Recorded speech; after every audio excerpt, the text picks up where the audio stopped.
Saya Halingga Bayu Segara, guru mata pelajaran musik perwakilan di SMK yang 1 Puncak Cisarua. Bulan ini kita bahas tentang melanjutkan materi yang bulan kemarin. Kalau bulan kemarin kita membahas tentang komunikasi lisan dan juga jenis-jenis komunikasi. Hari ini kita bahas tentang hambatan komunikasi. Hambatan atau bahasa lainnya adalah barrier dalam komunikasi.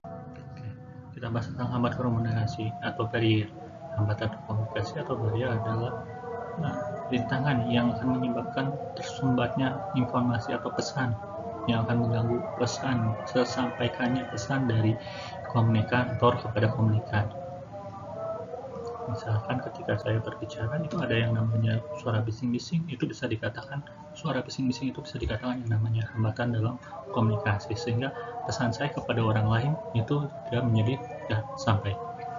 Itu kita bahas macam-macam faktor-faktor yang menjadi hambatan komunikasi. Yang pertama adalah latar belakang seseorang, misalnya tinggi fisik, kondisi fisik, entah itu tinggi badan ataupun kondisi badan seorang, itu akan menjadi hambatan dalam komunikasi. Gitu. Misalnya orang secara fisiknya ngomongnya kurang baik, itu menjadi menghambat komunikasi. Yang kedua, bahasa yang digunakan dalam komunikasi itu harus benar-benar searah antara yang namanya komunikator dan komunikan. Kalau komunikator dan komunikan menggunakan dua bahasa yang berbeda, itu cenderung yang namanya komunikasi itu akan terganggu, sehingga pesannya tidak akan sampai. Misalnya ketika ada orang Inggris wisatawan Inggris datang ke puncak, dia ngomong pakai bahasa Inggris, bertanya kepada warung yang penjualnya orang Indonesia, maka orang Indonesia tidak akan bisa menjawab dengan bahasa Inggris. Dia hanya bisa menjawab bahasa Indonesia. Dia terjadi di sini miskomunikasi. Nah, bahasa ini akan merupakan hambatan komunikasi. Yang ketiga adalah sikap kita terhadap lawan bicara, itu menjadi hambatan komunikasi. Keempat adalah waktu.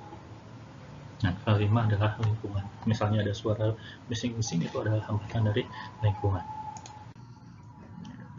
Yang selanjutnya, etika dalam berkomunikasi. Yang pertama adalah diam dan menyimak ketika orang lain berbicara.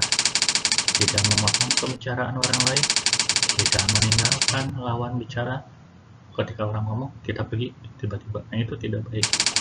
Tidak menepis pembicaraan orang, dan terakhir tidak berusaha menunjukkan bahwa kita lebih pandai dari yang berbicara. Terima kasih. Assalamualaikum warahmatullahi wabarakatuh.